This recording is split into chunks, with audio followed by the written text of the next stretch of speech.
আজ দুর্গাপুজোর একটা গ্লোয়ি মেকআপ লুক শেয়ার করছি তোমাদের সাথে। সবার প্রথমে সুইস বিউটির এই প্রাইমারটা ইউজ করলাম, তারপর ম্যাকের এই স্ট্রোক ক্রিমটা ইউজ করছি। এই দুটোতেই মুখটা প্রচণ্ডভাবেই গ্লো দেয়, তোমরা দেখতেই পাচ্ছো ফেসের গ্লোটা কত সুন্দর এসছে। এবং তারপর আমি এলফের এই ফাউন্ডেশনটা ইউজ করছি। এই ফাউন্ডেশনটা ভীষণই লাইট ওয়েট এবং দেখতেই পাচ্ছো মুখটা কতটা গ্লো করছে। জাস্ট অল্প অল্প পরিমাণে আমি লাগাচ্ছি, তাতেই ফেসটা কতটা সুন্দরভাবে গ্লো করছে। তারপর একটা ভীষণ লাইট ওয়েট কনসিলার নিলাম, সেটা ডাইরেক্ট ফেসে না লাগিয়ে হাতের মধ্যে নিয়ে সেখান থেকে বিউটি ব্লেন্ডার দিয়ে আমি মুখে লাগিয়ে নিলাম।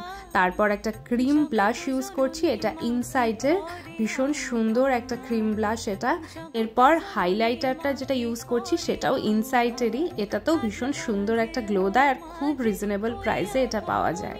এরপর জাস্ট আমার ফেসের যেসব জায়গাগুলো একটু ঘেমে যায় বা ক্র্যাক হয়ে যায় সেই সব জায়গাগুলোতে আমি শুধু পাউডার দিয়ে ভালোভাবে সেট করে নিলাম।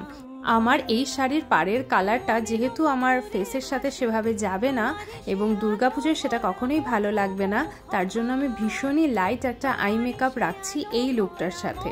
তোমরা এটার সাথে একটা পিঙ্ক বেস এরকম শিমারি আই লুক ক্রিয়েট করতে পারো। যেহেতু আই মেকআপটা খুবই লাইট রেখেছি, তার জন্য আমি কাজলটাকে ভীষণ ডার্কভাবে আজকে পরছি এবং কাজলটা দিয়েই আমি ওপরে নিচে সুন্দরভাবে অ্যাপ্লাই করলাম এবং কর্নারটা এভাবে হাত দিয়ে জাস্ট একটু টেনে দেবে। আর সামনেটা যারা এরকমভাবে একটু বাড়িয়ে নিতে পছন্দ করো তারা কাজল দিয়েই করে নিতে পারো। এরপর আমি শার্লেট টিলবারির পিলো টক এই লিপস্টিকটা ইউজ করলাম এবং তারপরে একটু মাস্কারা দিচ্ছি। আজ আমি সেটিং স্প্রে ইউজ করছি না, তোমরা চাইলে অবশ্যই করতে পারো।